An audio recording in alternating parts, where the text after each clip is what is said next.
Creo que ya. Ahí está. Vaya circo, maroma y teatro que nos estamos echando en este programa hoy, mis amigos. Vaya circo, maroma y teatro. Bueno, a ver, tengo en la línea, ahora sí, al profesor José Ignacio, para que nos ayude con este breve análisis. Ya fue vía telefónica. Entonces, ahora sí, a ver, profe, ayúdame a explicarle a la gente qué tan benéfico resulta esta inversión que estarían realizando los empresarios en el contexto en donde pues muchos creían que no existía esta inversión privada y que el gobierno de la Cuarta Transformación como que hacía a un lado a los empresarios. Sin duda aquí se fortalece la confianza con el empresario. Decía el de Coparmex que no existía y hoy sin duda te refrenda esta confianza, esta certidumbre en Palacio Nacional por parte del presidente y por supuesto por parte del Consejo Coordinador Empresarial. ¿En qué redunda estos, en general, 68 proyectos, si tomamos en consideración los 39 que se anunciaron el 5 de octubre, más estos 29 que se anunciaron este lunes y que representan una importante inversión del orden de 525,000 millones de pesos? ¿Hacia dónde se refleja de manera directa? En torno al sector de la construcción, que es importante resaltar que representa el 8.3% del PIB y que a su vez este sector de manera directa genera empleos casi de manera instantánea en el sentido después de que hay mucha mano de obra alrededor de estos proyectos, que es importante resaltar que no solamente se destinan hacia ciertos puntos del país, sino que aquí es importante resaltar, Meme, que se realizan estos sectores a lo largo y ancho del país. Por ejemplo, tenemos el viaducto Santa Catarina en Nuevo León o la autopista Mitla de Guantepec. También se encuentra el tramo de la carretera Cuandertureo, La Piedad en Michoacán. Se encuentra también otro proyecto muy importante que es la conexión entre las carreteras de Nuevo León y Tamaulipas, que es uno de los más cuantiosos.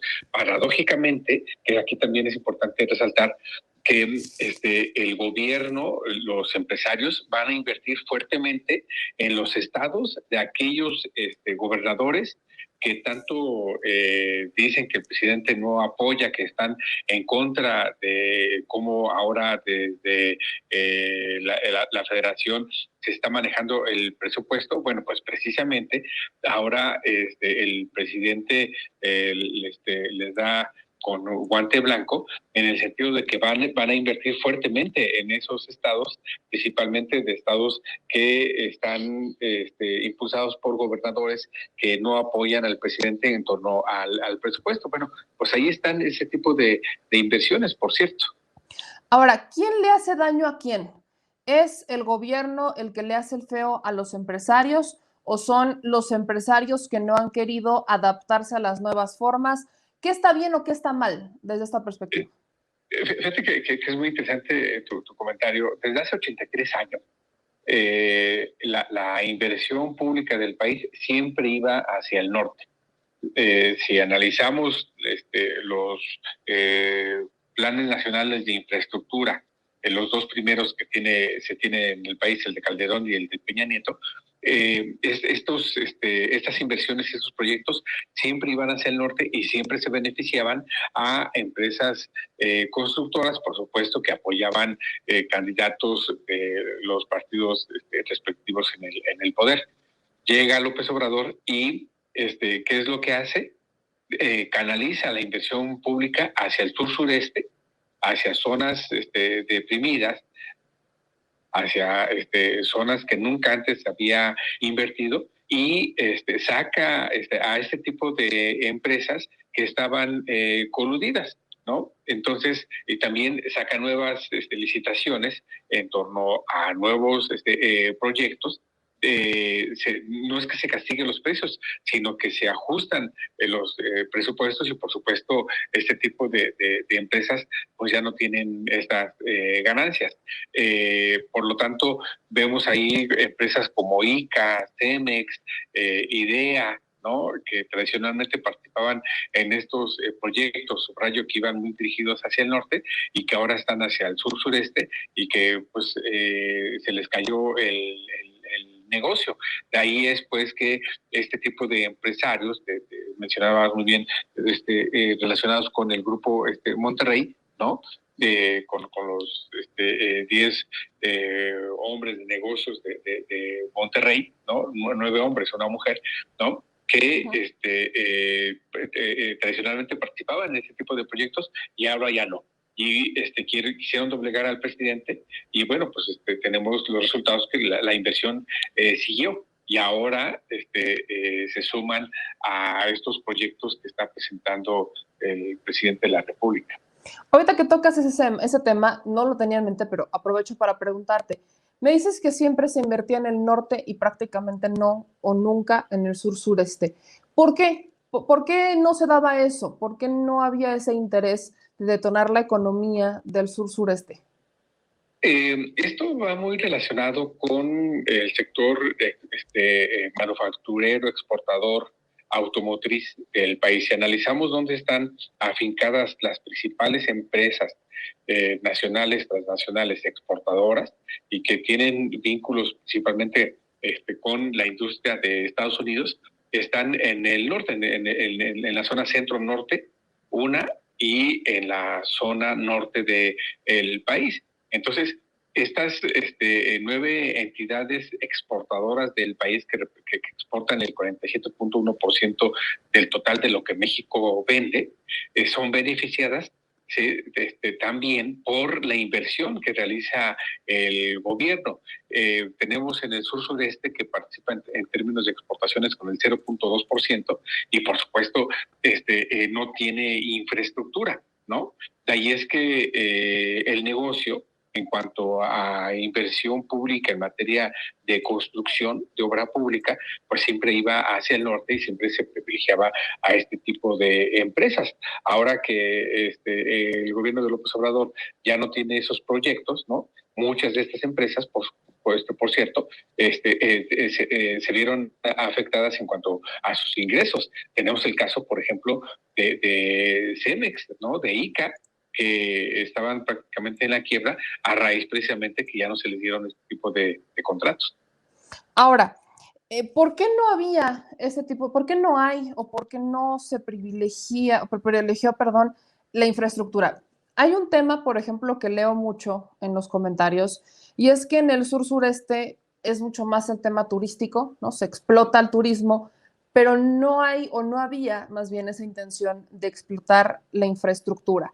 Hoy vemos el Tren Maya y escucho a muchos decir, muchos empresarios y también a mucha gente replicar lo que dicen estos empresarios a través de sus aliados en medios de comunicación, que el presidente debería de parar el Tren Maya o que debería detener este proyecto del Istmo de Tehuantepec, que los debería de parar, ¿no? Que prácticamente debería detener todo y también Dos Bocas, que son proyectos que justamente se ubican en el sur-sureste.